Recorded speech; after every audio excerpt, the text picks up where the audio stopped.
The neighborhood has never had no problem with the victims, any of their family. To me, they was really nice people, non-aggressive, very passive. You wouldn't even know that they lived there other than if you lived directly next to them. He could have had somebody escort him out of the neighborhood, found a place to hide. The community's definitely on high alert. We're on edge, nervous, scared. We want the coward caught.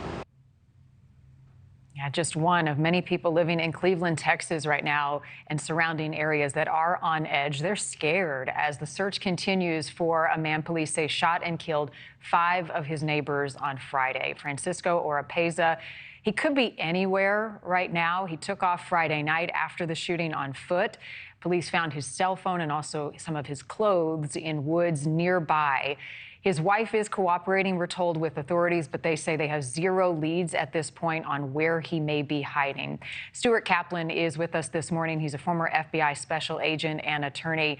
This is an urgent search. It's now been 4 days. The fact that they have not found him in this area of Cleveland, Texas, or the surrounding areas, does that mean he's not there and that he is likely on his way to the border?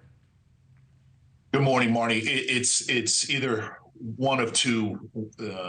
The first is, and maybe more pragmatic and more dangerous, is did he find refuge local, meaning is he hunkered down in the area where just quite frankly, he may have broken into someone's house or, took over someone's house and has them either restrained or worse and is just hoping that they go away?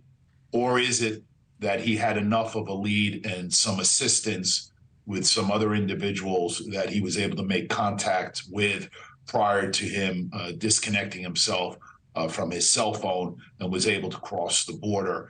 I certainly would urge any of your viewers that have not heard from any friends or loved ones or associates or just anyone who they know lives in that area.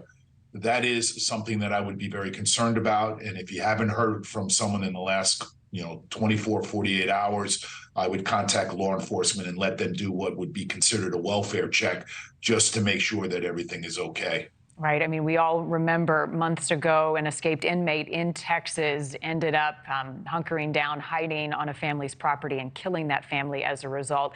We do not want anything like that to happen here. There's an $80,000 reward now, Stuart, in this case. Is that typically enough to persuade someone whom he may be in contact with to turn him in?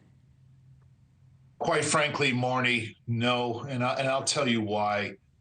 This area has obviously been publicized is an area where there are people who are there illegally, who have crossed the border, who are trying to live out the American dream.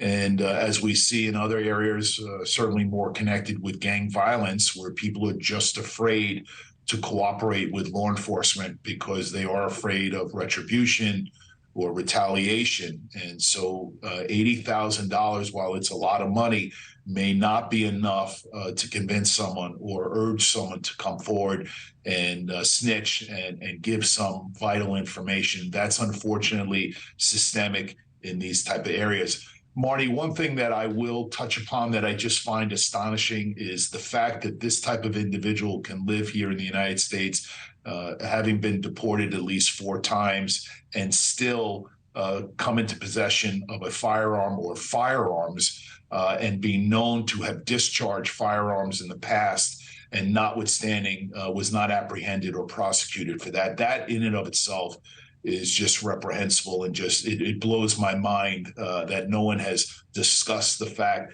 that someone is residing amongst us here illegally and can come into possession of a firearm and cause such carnage in this area. Yeah, it is troubling, and that it was such a common occurrence that he was firing that weapon regularly on that property, which led to this. If he does make it to Mexico, a big if, what then? Is it unlikely he'll be caught? Well, the problem is it's the United States Marshal Fugitive Apprehensive Task Force is the best in the world, and they work in concert with federal, state, and local law enforcement. The problem in Mexico is getting the cooperation of the Mexican authorities. Thank you for watching. Go to newsnationnow.com to find News Nation on your television provider. And don't forget to click the red subscribe button below to get more of News Nation's fact-driven, unbiased coverage.